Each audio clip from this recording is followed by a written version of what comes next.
Today we are going to read the book, When Marian Sang. It's by Pam Munoz Ryan, and the pictures are by Brian Selznick.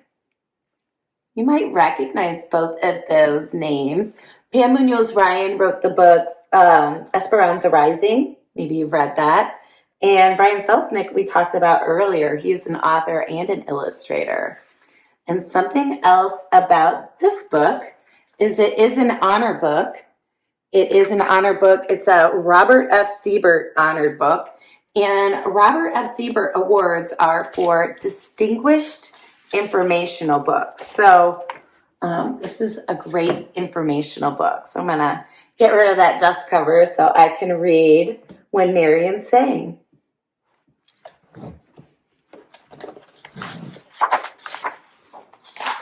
Oh, that's beautiful. Have you ever been to a theater? Have you ever seen a performance before? Or seen a concert? What have you seen?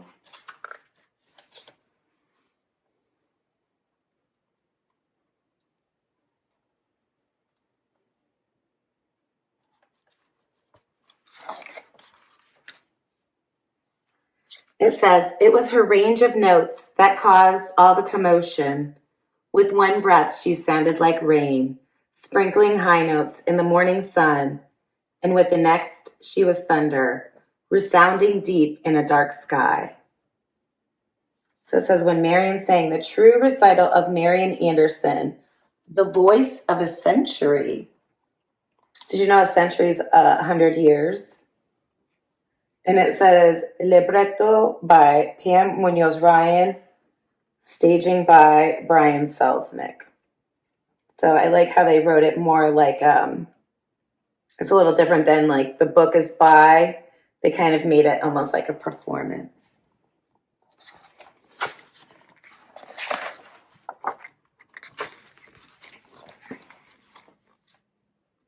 No one was surprised that Marian loved to sing.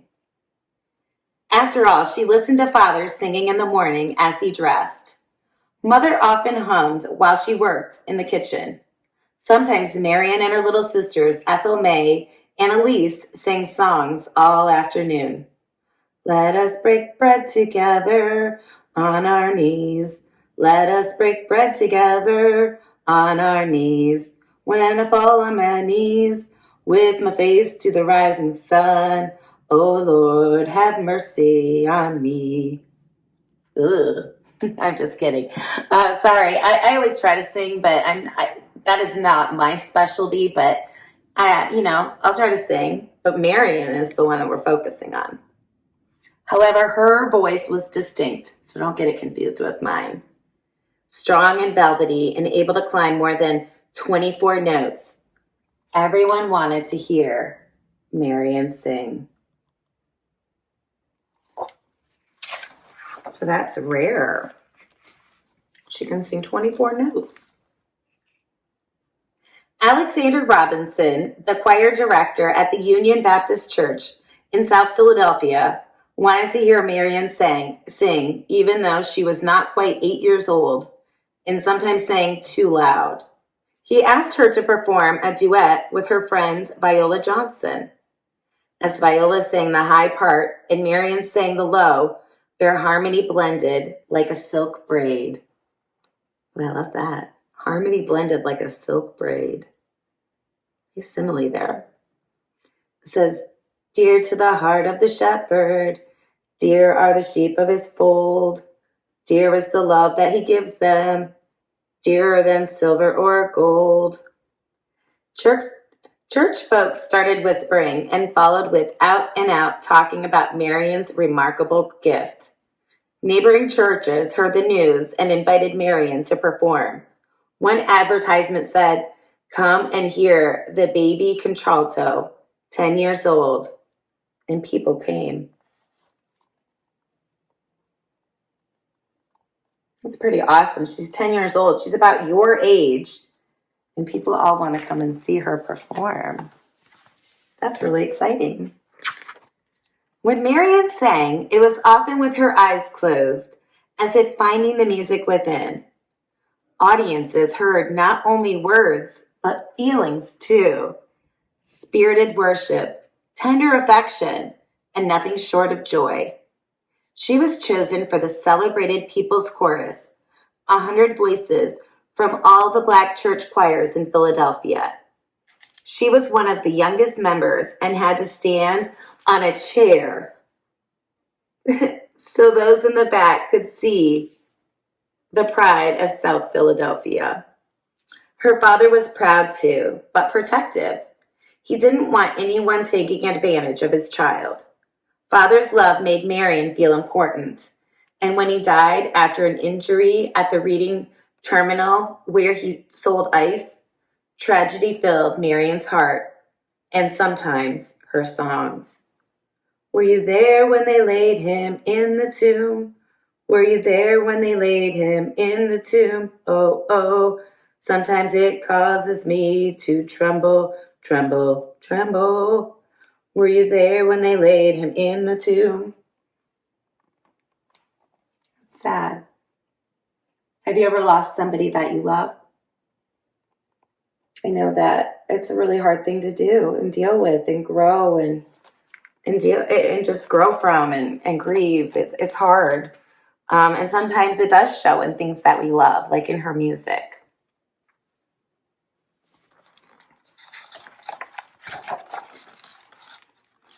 Mother was happy for Marian's success, but reminded her that no matter what she studied, to take a little extra time and do it well. Marian didn't need extra encouragement when it came to singing. She practiced her part of each song and often learned all the other parts too. For her, music was serious business, and more than anything, she hoped to someday go to music school. Church members promised tuition for our Marian if she was accepted. Since Father's death, Marian worked at odd jobs and sang in concert programs in order to help support her family. It wasn't until 1915, when Marian was 18, that she finally went to a music school and patiently waited in line for an application. But the girl behind the counter helped everyone except Marian. Was she invisible? Finally, the girl said, "We don't take colored." Her voice sounded like a steel door clanking shut. So we're talking 1915. It says she was 18 years old. So Marian was actually born in the 1800s, the very end of the 1800s. And we know that segregation was a thing at this time. And people were not treated equally. So let's see what she does in response. Marian knew about prejudice. She had seen the trolley drive past her family as they stood up at the corner. She knew that her people were always the last to be helped in a store, but she could not understand how anyone who was surrounded by the spirit and beauty of music could be so narrow-minded. She felt sick in her stomach and in her heart. Didn't they know that her skin was different, but her feelings were the same? Couldn't she be a professional singer if she was Negro? Now remember, this is a time period kind of book. That is not an acceptable term today to describe anyone. But when this book was written, a lot of times books are written in a way that they want to portray the time and some of the language used. But, when we talk about like colored and Negro, those are not terms that are acceptable to describe people today. And I'm trying to find, real quick, the published date of this book. So this was from 2002. So, when they did write this book, that is still something that, during 2002, that was not acceptable. So this is just kind of to reflect some of the time period. Just remember, even though we might be reading that, sometimes those things are not okay today. And obviously treating people differently because of their skin color is not okay. With unwavering faith, Mother told her that there would be another way to accomplish what would have been done at the school. Marian believed her mother. She took voice lessons in her own neighborhood, continued with the choirs, and sometimes performed at Negro churches and colleges.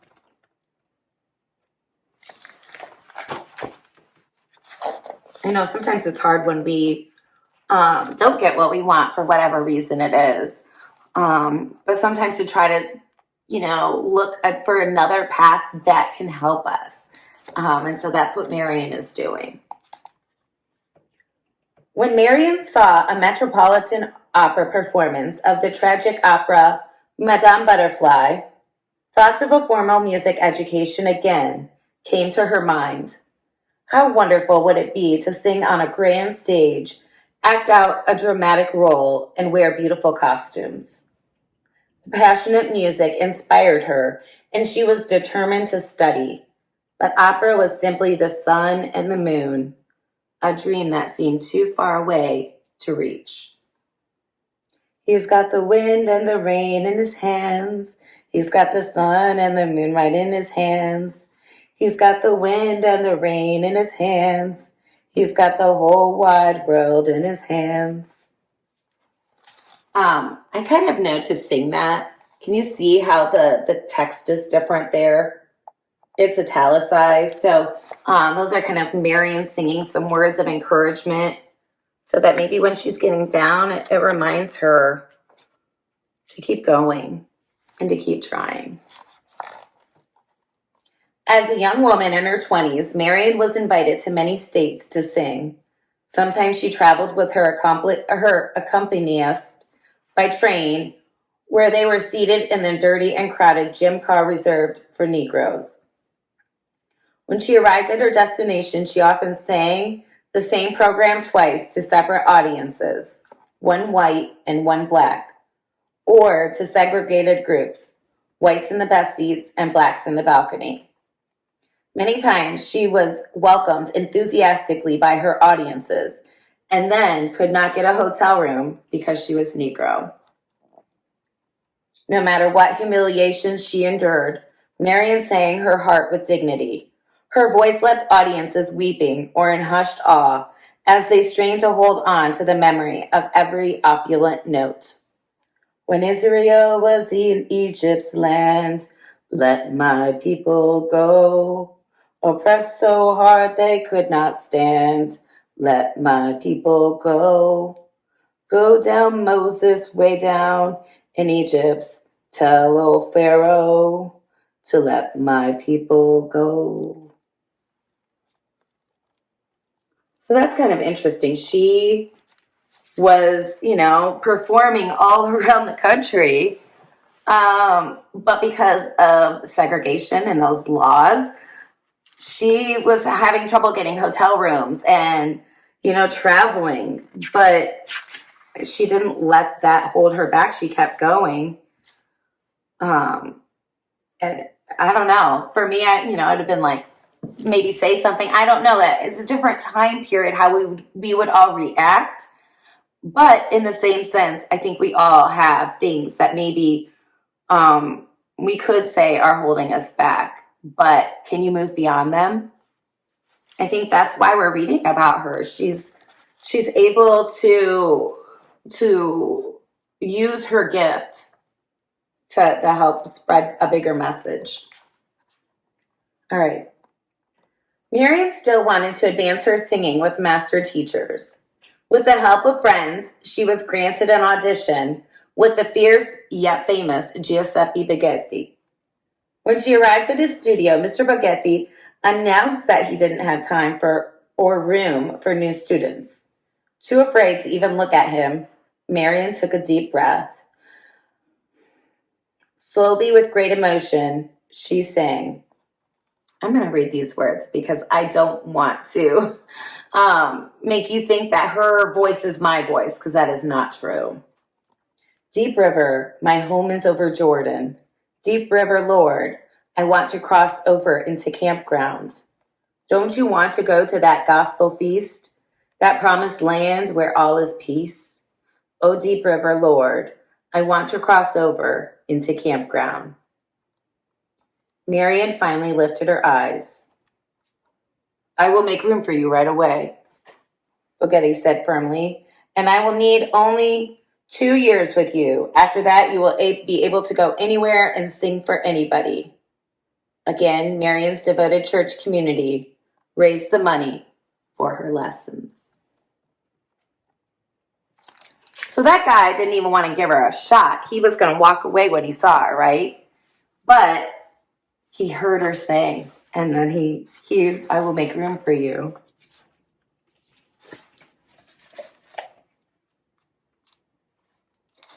Marian worked hard with Mr. Bogetti, and sometimes for practice, she sang scenes from Italian operas with him. Her recitals now included German songs too, but other languages troubled her. She didn't want to simply sing beautiful words like Donko vi in Wild und Unfurled. She wanted to know what the words meant. Dark, how dark, in the woods and the fields. Other Negro singers had gone overseas to develop their voices and learn foreign languages. Why not her? After all, Europe was different. There, she would be able to sing to mixed audiences and travel without the restrictions put on her people in America. Marian needed to grow, and Mother agreed. A bundle of trepidation and excitement, Marian boarded the Ile-de-France in October 1927. She had never been so far from her family.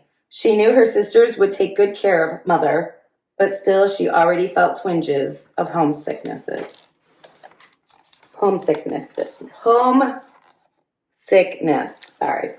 So she's going on that big boat called the Ile-de-France. She's going to travel to France. So this is her on the water. And this is some of the singing. It says, sometimes I feel like a motherless child. Sometimes I feel like a motherless child. Sometimes I feel like a motherless child. A long ways from home. A long ways from home.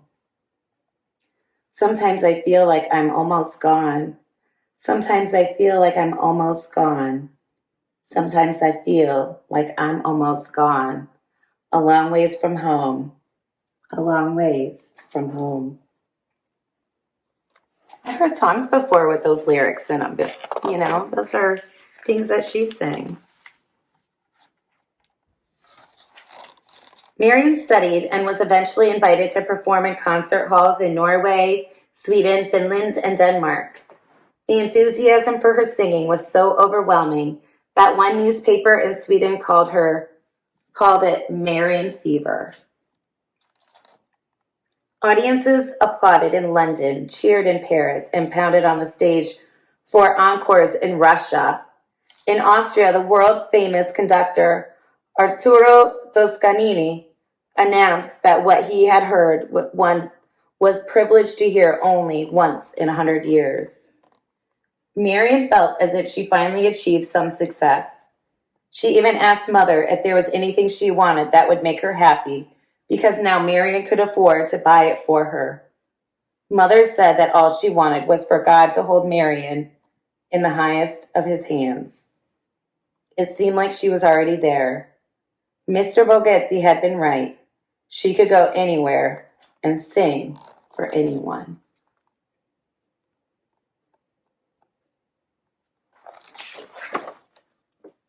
Until she came home to the United States. In 1939, Howard University in Washington, D.C. booked a concert with Marian Anderson and began looking for an auditorium big enough to hold the audience she attracted. They decided that the 4,000-seat Constitution Hall would be perfect, but the manager of the hall said it wasn't available and no other dates were offered because of their white performers only policy. Marian's agent, Sol Hurak, wrote to the hall manager pointing out that Marian Anderson was one of the greatest living singers of our time, but it did no good. Enraged fans wrote letters to the newspaper. In protest, Eleanor Roosevelt, the First Lady of the United States, resigned from the organization that sponsored Constitution Hall. Howard University then tried to reserve a large high school auditorium from an all-white school. Again, they were denied. Now teachers were angry and marched in support of Marian in front of the Board of Education. Washington, D.C. was a boiling pot about to spill over. Wasn't there someplace in our country's capital where Marian Anderson's voice could be heard?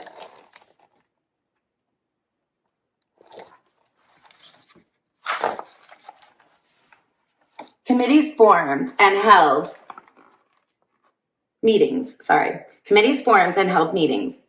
Finally, with President Roosevelt's approval, the Department of the Interior of the United States government invited Marian to sing on the steps of the Lincoln Memorial on Easter Sunday.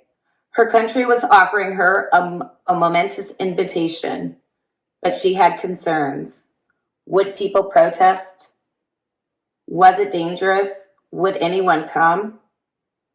Examining her heart, Marian realized that although she was a singer first and foremost, she also had become a symbol to her people that she wanted to make it easier for those who would follow her. She said yes.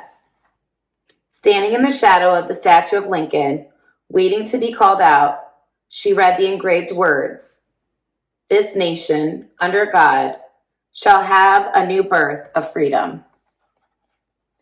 Marian looked out on a river of 75,000 people. Her heart beat wildly. Would she be able to utter one note? She took a deep breath and felt the power of her audience's goodwill surge toward her. Marian's sisters were there, and Mother too. Marian stood straight and tall. Then she closed her eyes and sang. "My country, 'tis of thee, sweet land of liberty. Let freedom ring." A roaring cheer followed every song. At the end of the program, the people pleaded for more. When she began her thought-provoking encore, "Oh, nobody knows the trouble I see. Nobody knows my sorrow." Silence settled on the multitudes.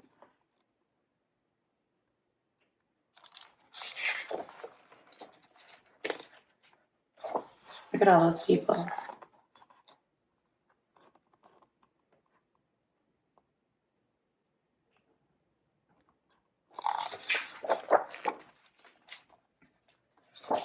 For almost 16 years after the Lincoln Memorial performance, Marian sang for kings and queens, presidents and prime ministers, famous composers and conductors.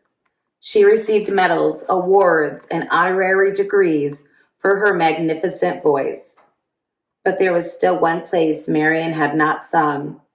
When she was finally invited, a dream came true. Marian wondered how people would react. No Negro singer had ever done such a thing. She would be the first. But she didn't need to worry. After she signed the contract, someone said, "Welcome home." On opening night, excitement charged the air. As Marian waited in the wings, the orchestra began. Her stomach fluttered. She walked onto the grand stage, trembling. She straightened her costume and waited for the pounding music she knew to be her cue. Tonight was her debut with the Metropolitan Opera. At long last, she had reached the sun and the moon. The curtains parted.